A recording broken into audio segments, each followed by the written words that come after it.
Yo, yo, yo! What's up mga boss? Kumusta? So for today's video, let's talk about a continuation about our topic, biggest business mistakes that you should avoid. This time, because you don't duplicate yourself. If you are a new entrepreneur or meron ka ng business ngayon and then nahihirapan ka na ma-scale up yung business mo, watch this video until the end and then I will show you how you can duplicate yourself na pwede mong gamitin para sa negosyo mo para mas mapadali, mas mapabilis at para mapalaki mo ang iyong negosyo. So, ako nga pala si Roger Silvido, isang negosyante at baguhan na content creator. Pero mga boss, bago ang lahat, syempre, kwento mo na. Dati mga boss, sa negosyo ko na Blue Arm Computers, ito yung website namin, bluearm.ph.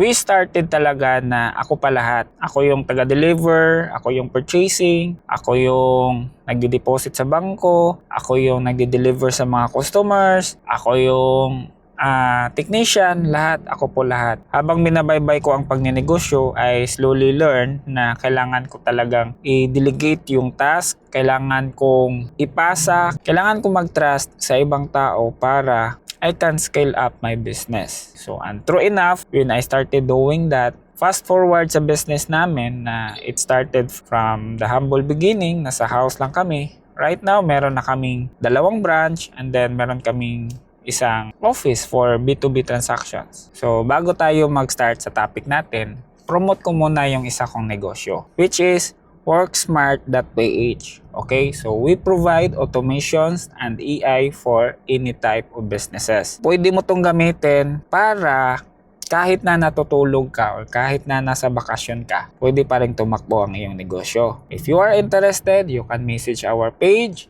WorkSmart.ph, or you can visit our website, WorkSmart.ph. Pwede ka rin mag-message sa akin and then we'll see how we can help your business. So, sa topic natin na biggest business mistakes that you should avoid because you don't duplicate yourself. Sa pagpapatakbo po sa ating negosyo, kailangan po nating tanggapin na hindi po natin talaga kaya na tayo lang mag-isa. Kailangan po nating tanggapin na kailangan natin ng help from other people. Mamaya mga boss, isi-share ko po sa inyo yung mga ginagawa ko na strategy para maibsan, para ma-duplicate ko yung sarili ko, or para mapabilis yung processes inside my business. So, ang sinasabi ko po na duplicate yourself. If meron kang gustong gawin sa iyong negosyo, hindi pwedeng ikaw pa rin ang gagawa dyan kasi sayang ang oras mo dyan. Doon ka mag-focus sa bagay na kailangan ka talaga ng negosyo mo. Or yung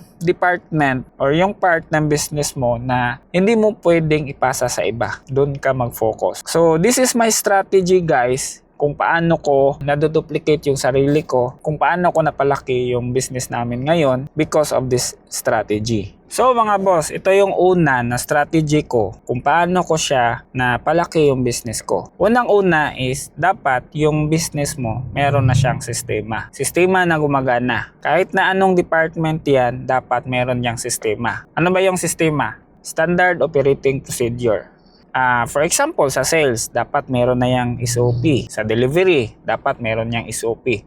So, if you think na that department ay pwede mo siyang ipasa sa iba, pwede kang mag-hire ng ibang tao para ipasa mo doon. Prior mo yan magagawa, dapat meron ka ng Standard Operating Procedure. So, yan yung unang assignment mo. Dapat merong sistema ang iyong negosyo. Kung wala pa yung sistema ang iyong negosyo, hindi mo yan pwedeng mapapasa sa ibang tao. Pangalawang strategy na pwede mong gamitin para mas mapabilis ang paglaki ng iyong negosyo. And that is automation and AI. So sa ngayon, alam nating lahat na nasa AI era na tayo. Kung ikaw yung negosyo na hindi mo pa yan ginagamit, naku, mag-isip ka, mapag-iiwanan ka talaga. So mag-isip ka ng isang aspeto ng iyong business na pwede mong gamitan ng AI. So for example ito, kung makikita nyo po sa page namin, Blue Arm Computers. Alam nyo ba guys, na ang taga-post lang niyan is OJT lang namin. Templated yan lahat. Ginagamit namin, binibigyan namin sila ng template na ito, i-search mo to sa, gamitin mo yung ChatGPT. Alam nyo ba yung ChatGPT? Magtatanong ka lang doon, parang meron kang isang matalino na assistant. Whatever you want, kung anong gusto mong itanong,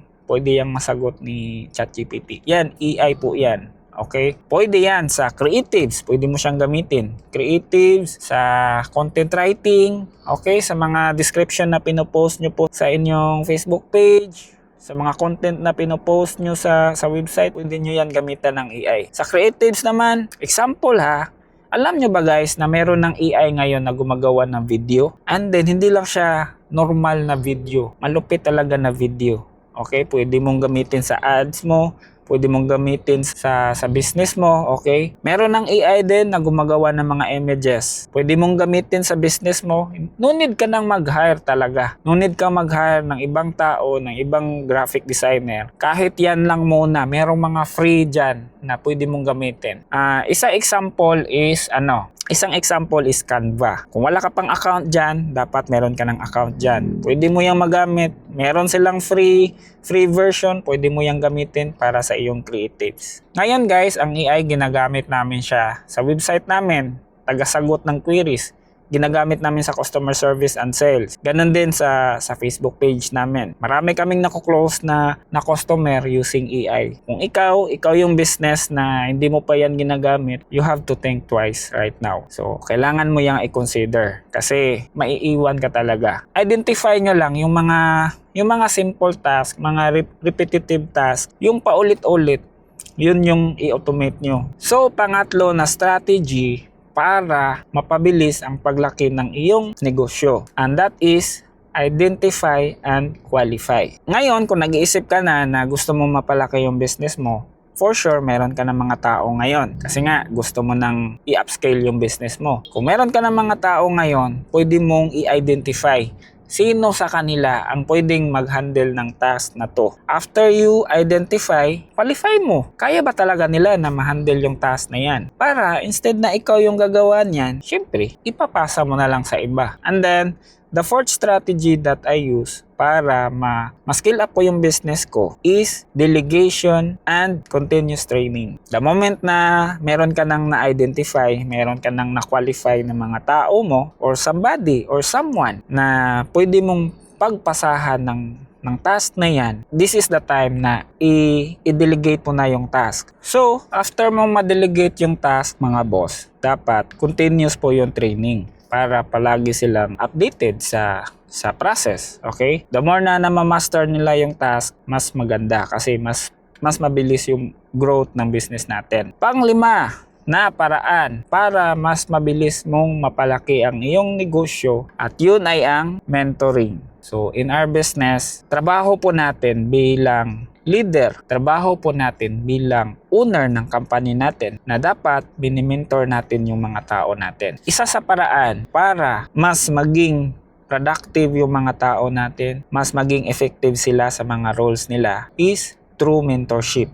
So, the moment that you can influence your people to level up, to change, that's the time na mag-level up din yung business mo. Sinasabi ko po ito sa inyo ngayon mga boss kasi I strongly believe na isa sa pinakamabisang paraan para mas mabilis na mapalaki natin ang ating negosyo is through transformation. Kailangan natin ng tulong sa iba. Kailangan natin ng ating mga empleyado. Kailangan natin na matransform natin ang ating mga tao into somebody. Kasi naniniwala ako na dapat hindi na tayo yung nagtatrabaho niyan. We work on important things. You as the owner, you as the CEO of your company, you work on something big para sa future ng business mo. So siguro, yun lang po muna mga boss. And then, if you have time, please visit my YouTube channel, Roger Selvido.